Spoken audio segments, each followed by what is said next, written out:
going wide open, hoping for a little taste of that unknown. Living in a fast car, living in a fast car days.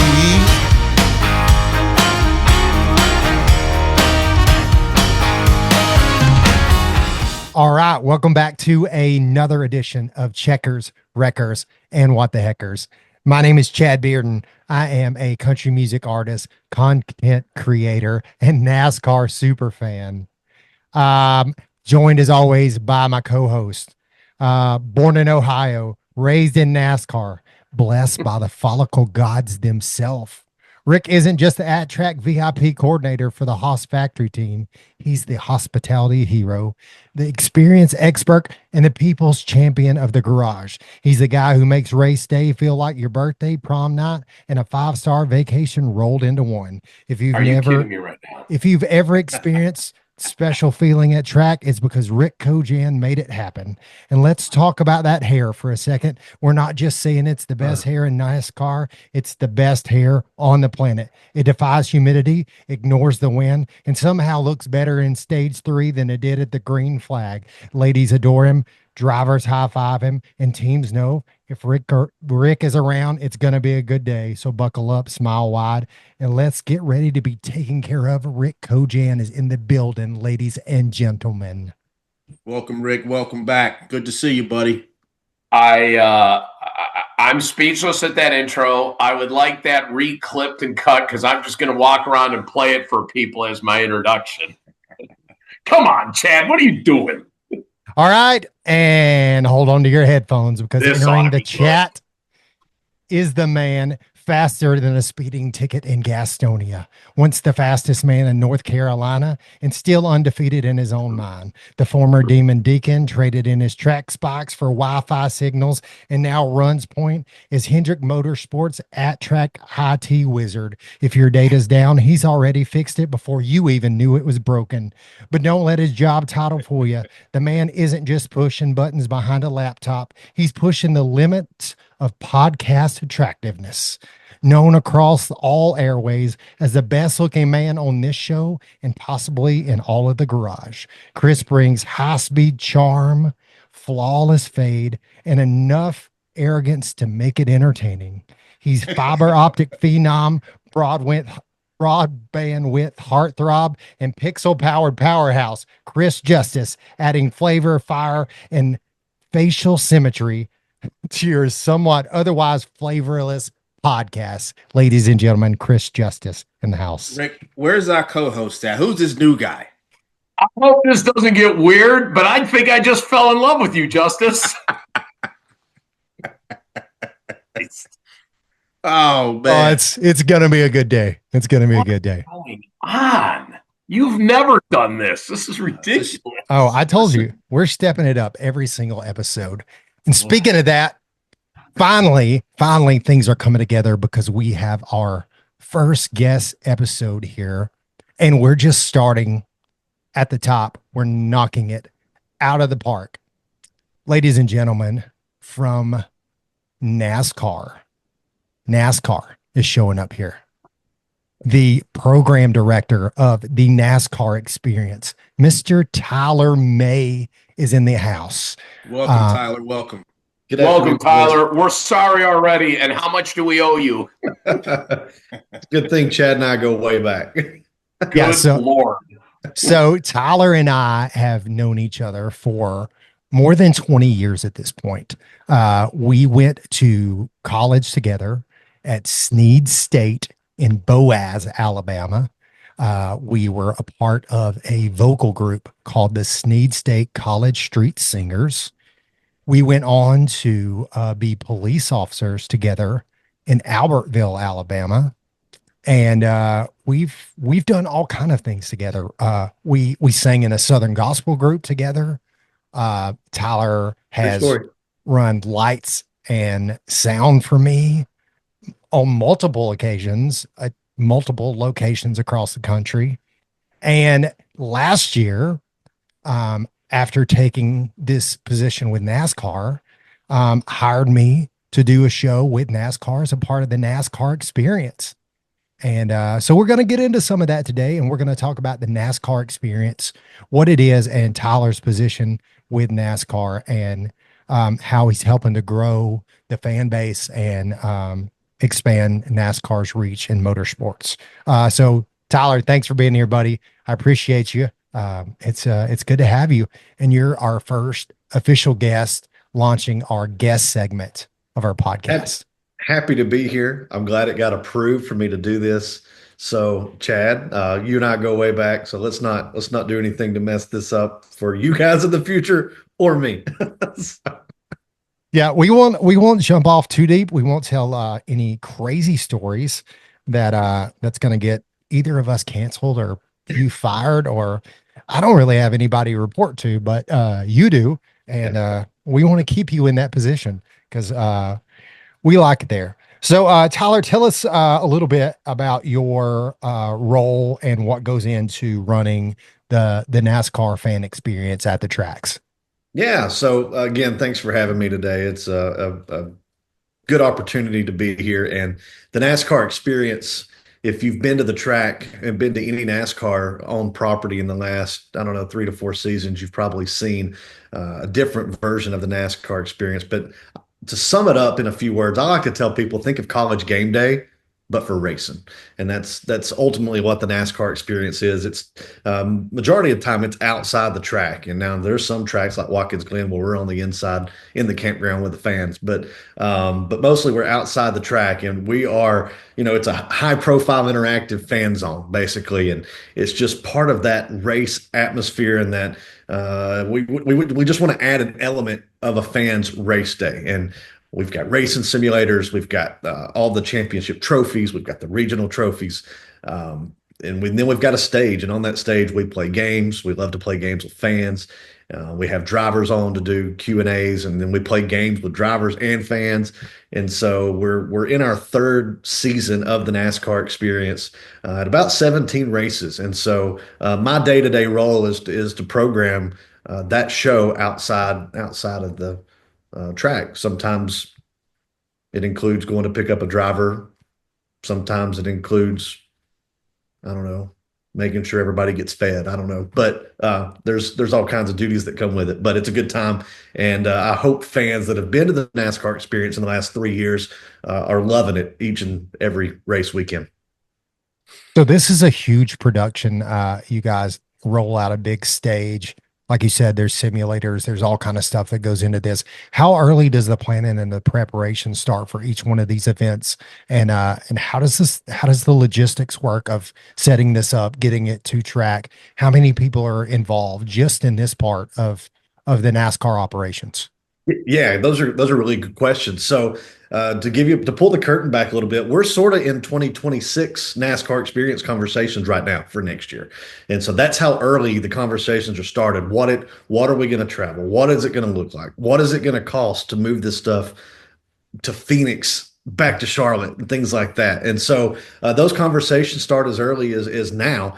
But there's the NASCAR team that have a lot of input, but I've really got to talk about Wasserman. Wasserman is our production partner. You've probably seen their trucks. Their trucks are the stage that rolls out to pre-race, right? And then it flips open and we do all the pre-race driver intros, and then it folds up and drives off. Wasserman's probably the only group I know of in the country that has got that such down to a science, and they are phenomenal at what they do. But Wasserman, they're our partners out in the fan zone, and they fabricate, they do a lot of our printing, they help us design, and then we spend probably a week or more just talking about how are we going to load the trucks, so every piece of space on a hauler has a value to it, right? So when we're trying to talk about how many trucks can we afford to put on the road to bring all these assets from track to track, every piece of square footage has a value, and we want to bring the assets that the fans want to see. And so there's a lot of conversations. Well, can we put the trophy carts here? Can we put the racing simulators? It's a big game of Tetris at the end of the day. But once we get on site, the trucks usually roll in about Tuesday or Wednesday. They build the display, and then we're typically open, Friday, Saturday, and Sunday till green flag starts. And there's a crew of us, about 10 to 15 people every week that make this thing happen. I by no means, as you can tell by my physique, I don't do the heavy lifting. That is our partners at Wasserman, and they make the event experience department of NASCAR look really good, and I'm very thankful for them. You guys are rolling the whole time. You seem to have a schedule rolling. I know Rick is pretty involved in getting his drivers to and from. Rick, you've had a lot of experience with the NASCAR experience and getting your drivers there, right? I have lots of feedback for Tyler and lots of firsthand experience and some questions. Go for it. Can't wait to hear it. Well, first of all, I'm going to tell you this. I don't know if this is the part where I jump in, but I've been a long time fan, and it wasn't until taking this role that we had commitment that I had to go seek out. And you said, I think you said this is only 3 years in the making, so that kind of makes sense. But I've now experienced the experience, and I knew I was going to do that. That sounds stupid. From the driver's side as well as from the fan side. So I'm going to tell you a story about both. All right. From the driver's side, or my job, I've taken drivers out there. You guys make it turnkey. We show up. Here's where you pull in the back. You get your drivers up there. I've been firsthand privy to doing it with Mamba when we do the Custer report. Yeah. So not only is there an element where you guys have a Q&A in play, which I think is great, but in that Custer report, you guys actually run video, and Mamba and Cole Custer go through narrating the race from the day before, which usually obviously winds up being the Xfinity race in this instance. And it is a really cool experience. And finding out that you're only 3 years in the making is interesting for me to know, because if fans aren't gravitating to this and making this part of their weekend, they're missing out. I have not seen it yet. I don't think I've seen it yet where the footprint is inside the track. And you say that's coming up at Glen, and I'll be at Glen. I've always seen it in the fan zone, and it's our job when we get to the track that we have to dry run to make sure that we don't have logistical issues moving our drivers around. How do you get in? How do you get out? And you're smiling because right? Every setup is different. But I can tell you that fan experience, I would even go so far as to say it's like, you called it college game day. I like that. It's like a mini NASCAR city for the fans within everything else, because you're surrounded by the vendors, you're surrounded by the merch haulers. You guys are right at the epicenter for where it's happening. And I appreciate those kind words. The drivers are our superstars, right? That's who the fans are there to see. And so we want the drivers to know that, when they see the request come across the computer earlier in the week, they know they're going to be taken care of. We're going to have a path to get them in, get them out. We know, y'all know how busy a driver's schedule is on race day, and we value their time that they come out there with us. And so from the driver's perspective, we want to be squared away, and we have a lot of meetings to make sure we've got, every one of our teammates, they have their role, and it takes every one of us, almost like a race team. Imagine that to get a driver in and out. And you talk about the video board, man. I'm such an audio visual nerd, and I think all three of y'all can chime in on the technology. It takes so many people. We do a crash bar, we have a fan services pod, but we have to rely on NASCAR Productions and their IT guys. They bring us a fiber feed. We're able to get a NASCAR TV feed, and so it takes a lot of legwork to make that thing happen where you can see what's going on, live track activity. And like you said, 3 years in, we've got a wish list. One of the things we want to do in the future is have Mamba on stage at the NASCAR Experience and have Daryl Mott on stage at the pre-race stage, and then be able to talk to each other and interface, and us, Cool. Toss it back to each other live. That's stuff that we hope comes in the future, that we're just not there yet. Sky's the limit, man. And we just love the technology that's available to do it. Well, I Sounds think like as a veteran in this game, I think having that fan experience like you do have it now is essential. You give that first timer something else to talk about other than the smell of the tires and the crashes and the fumes that they get from the pit road in the actual race. But you create that legacy, you create that stain in the brain, if you will, of that fan experience, getting to talk to the drivers and ask questions and see the drivers up close, out of fire suits most of the time, and getting that personal one-on-one experience. I think that's pretty stellar. I think it's a good job, and it operates like a well-oiled machine every week. And hats off to you. Thank you. And I want to zoom Chris, out. can I ask you real quick? I'm sorry to interrupt, Tyler. Have you seen it? Have you Uh, gone to it? not gone to it like let me sit here for the whole thing. I've seen a couple in passing, Yeah, but for me, it's I'm on the move. But I I have know you not been are. able to enjoy it.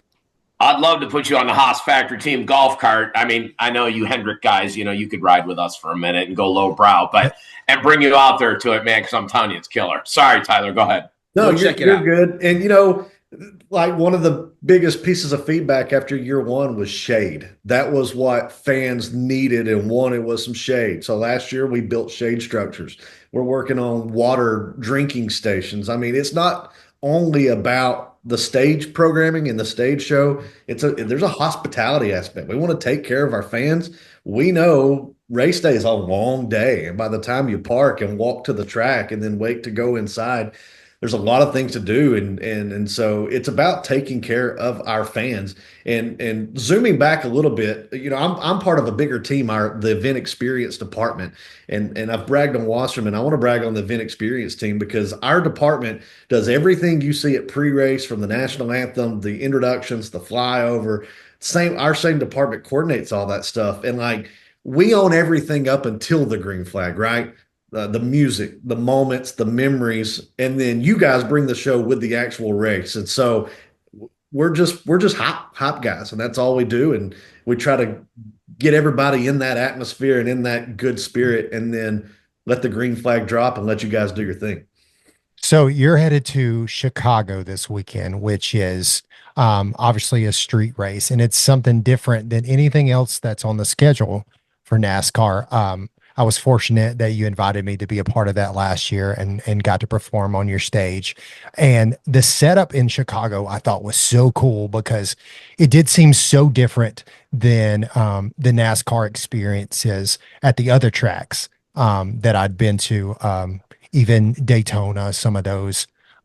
So tell me about maybe are there more logistical challenges there, or does it felt much more open there to me, more obviously you're in a park there, so it opens things up there. But tell me about setting up in Chicago and what's that like for you guys? Sure. And so Chicago, it is an outlier, right? Because we're not at a track. We're in a downtown city that we've made into a racetrack. And the stage is actually going to be relocated this weekend from where it was last year. So last year we were in Butler Field in the NASCAR Village, and then this year we're going to be closer to the fountain on the inside of the ticketed areas.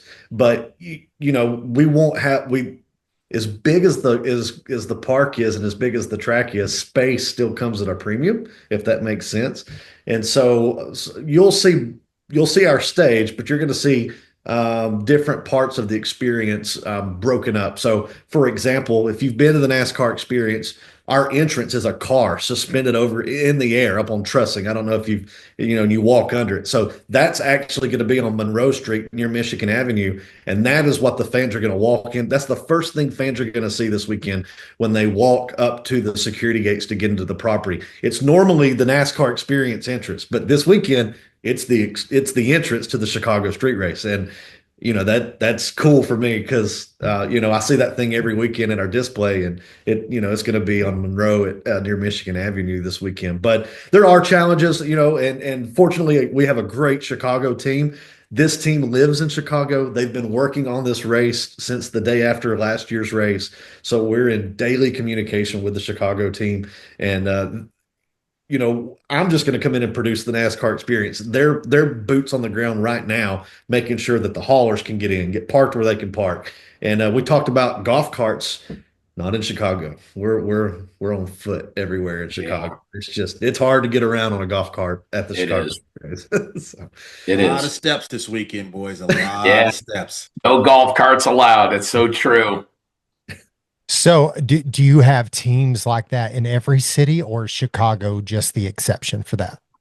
so that's a great question too. We do have teams that are for every region, right? And so all these teams merge together to make one central event experience department.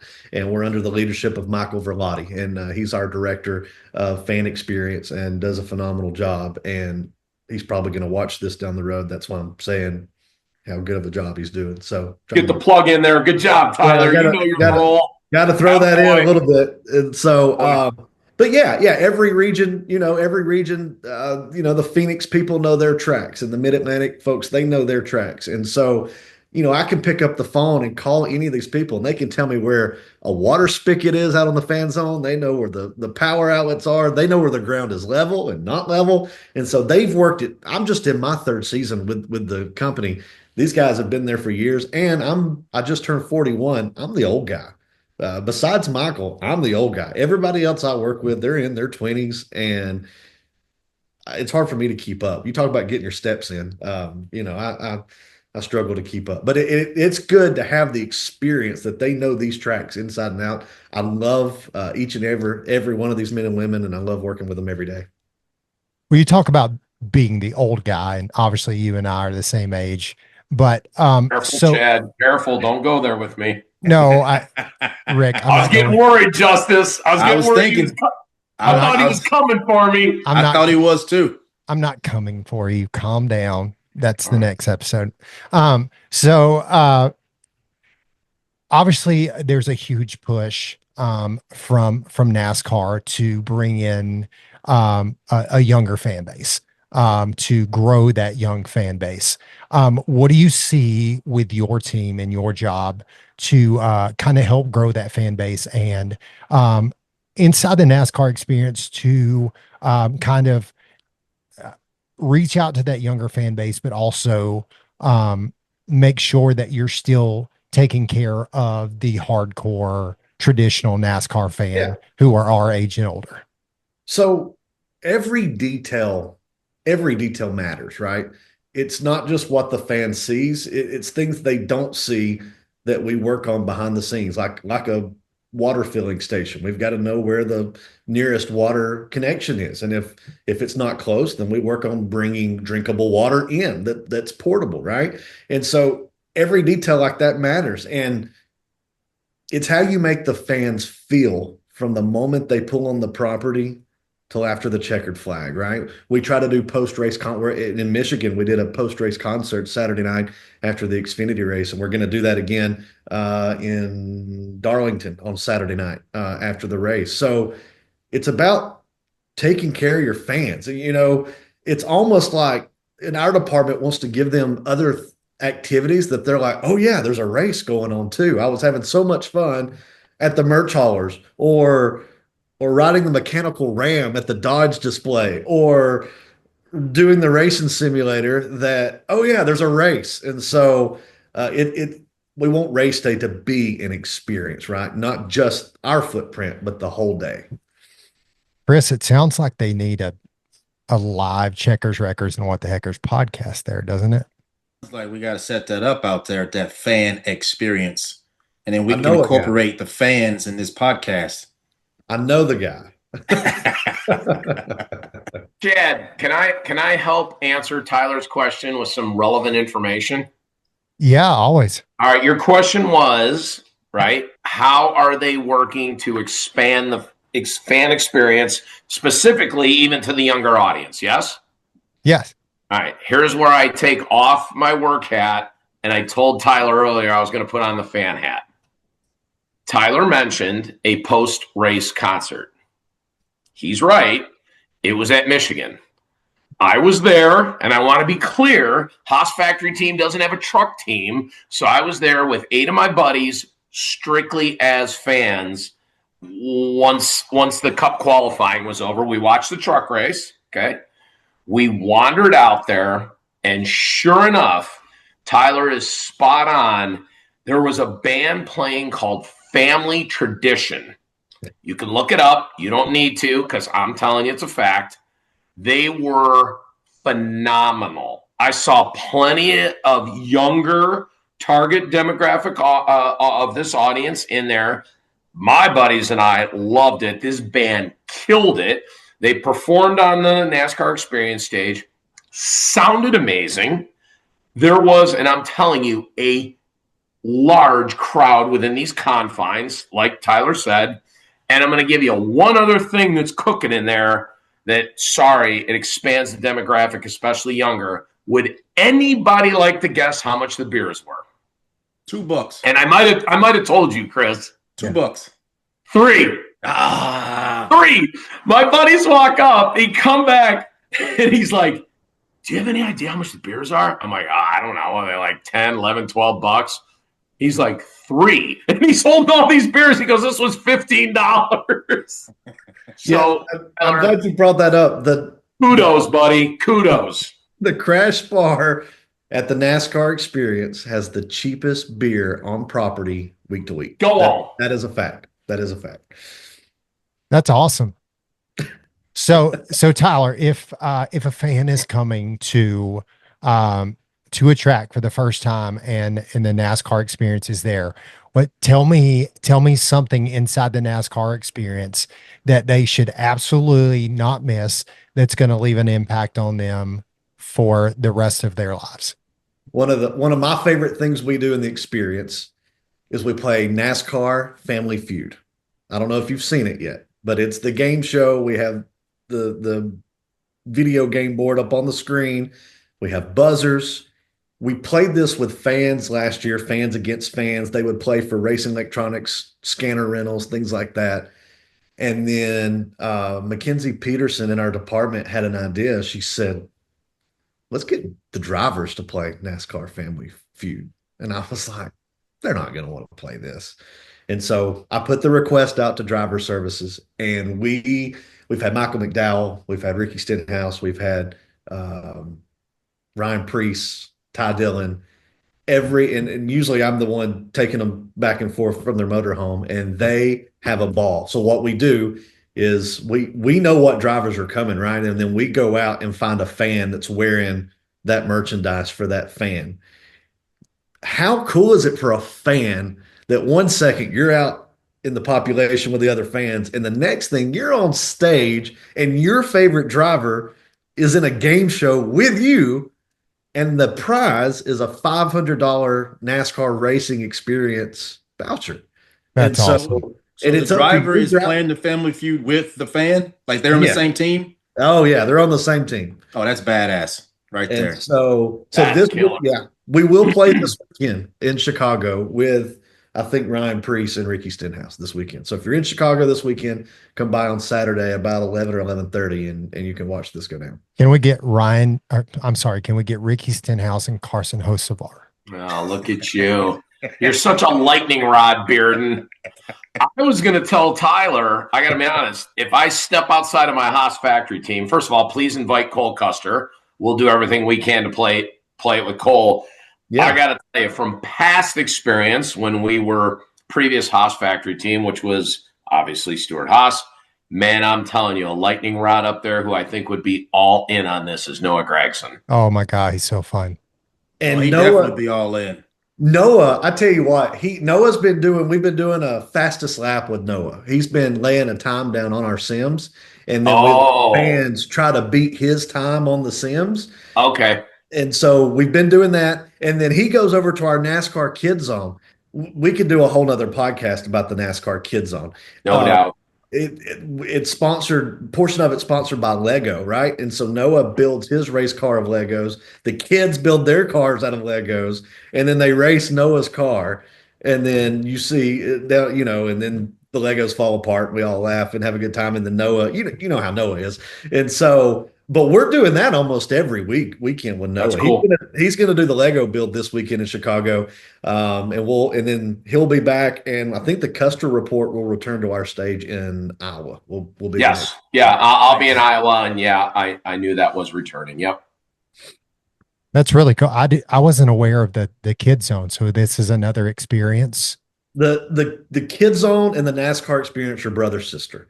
And the Kid Zone has actually it's went to some of the Speedway Motorsports tracks as well. I think it's going to Dover and some other things like that. But the Kid Zone, man, it's got video games, and of course there's the new NASCAR video game that's coming out later this year. It's got RC cars, it's got the Lego wall, it's got a parents chill place like with lounge chairs for them to just sort of chill while the kids run around. I mean, you've got to at least come by the NASCAR experience. But talking about entertaining and educating a new generation of race fans, start them young and bring them to the NASCAR Kid Zone. Yeah, you have a son. How old is Jordan now? Jordan will be 13 in November, and Holy cow!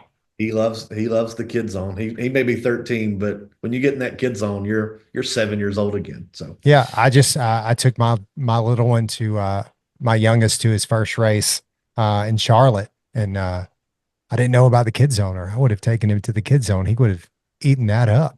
we That's love super Kid Zone cool. is returning. It's returning next year as well. So all those conversations are actively happening, and we hope 2026 will be the best year yet. But we still have half a year of racing left. So Yeah.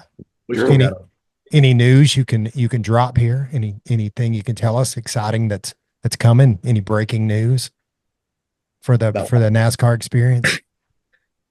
No, I better keep that to myself for right now. That's fair. That's fair. But Chad, he's got a blockbuster. Suarez is out of his ride next year. Oh, wait, that's public knowledge now. I will tell you this: you three have been so hospitable. Is that a word? Hospitable. That's a word. Yeah, that's a word. We're from Alabama. Tyler, Chad can't spell it, but it's a word. If you three get to the track at the same time, you have an invitation to come do a show at the NASCAR Experience. How about that? Perfect. Nice. Listen. This guy down here has a Hendrick jet. We'll get there. Okay. Ooh. I am booked solid this weekend, but if you're all three in Iowa, we can make it happen. That would be cool. Well, Tyler, thanks so much. Thanks to your bosses for allowing you to do this. We know that it's a risk to come on a podcast like this, especially with guys like us. But I appreciate you. Chad hosting. Yeah, well, Tyler's known me now for more than 20 years, and buddy, I appreciate your friendship. I appreciate you doing this. I appreciate your bosses for allowing you to do this, and best of luck with everything NASCAR Experience and everything you got on. Hey to Samantha and Jordan, and thanks for doing this, man. I appreciate it. We got time for a quick when Chad was a police officer story. Oh my God! Oh, we got Tyler. So we got time. It's really quick, and so I'm working a traffic accident, right? And so I'm standing on the side of the road, got my vest on, and taking information, and the situation is under control. It's handled. It's under control. I don't know if you know where I'm going with this. So I don't have a clue. Nobody was injured, just a little fender bender, and I hear a siren coming. Here comes Barney Fife, and I look. And here comes Chad driving that 2001 Crown Victoria, and he is giving it all he can give it. I mean, you would think something really bad happened. I don't want to make stories up, but we had it under control. But Bo Duke over here comes sliding in, hits the curb, jumps the culvert, jumps the curve. Think the oil pan or something fell off the Crown Vic. It's like dragging behind his. Listen, it didn't take much for something to fall off those cars. We were not driving state-of-the-art cars. And so I'm standing there with my pen and paper, the people involved, and we're just all looking like, he's like, I'm here. Oh my God, that is such a good story. I don't remember this at all, but it probably happened. It was in front of the Kmart. I remember the intersection where it was there. It was in front of Kmart. And, listen, we worked a wreck in front of Kmart every single day. There was not a day we didn't work a wreck. That's my Chad Bearden police story. Listen, I got so many. I look back and I'm like, what? Oh my God. Tyler, I needed you in that moment. The story, turn around and ticket Chad. That's good. That's good. Listen, Tyler has showed up to bail me out more times in life than I mean, Tyler's always been a friend, 100%. Well, I've got more Oh, stories God. I'll share with you at the track. Oh God. Oh, I'm dying. Well, anyways, like I said, best of luck with all things the NASCAR experience, Tyler. Thanks for coming on the show. Thanks for the time, and thanks again for your bosses for letting us do this. Our very first guest episode here, kicking it off right. Thank you, Tyler. Thanks for your time, Absolutely. Tyler. Nice to meet you. We appreciate you. Yeah, thank you guys. All right, thanks, buddy. So I went wide open, hoping for a little taste of that